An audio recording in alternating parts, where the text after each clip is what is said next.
Hi everyone, this is just a quick video to explain to you what is a static website, because in our next video I'm going to demonstrate and host a static website. But before we do that, I would like you to understand what it's all about.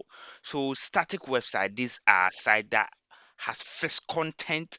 By that I mean there is no server side, logic or backend code or anything to do with like database running. Okay, so it's normally used like when you want to have something like your document site or your personal portfolio, or let's say your marketing landing page.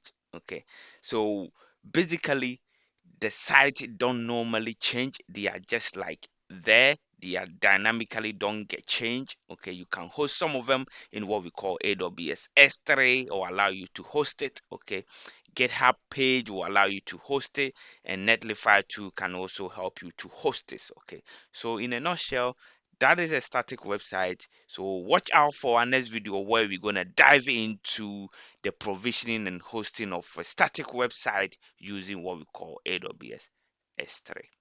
See you in our next video. Happy learning. Bye bye.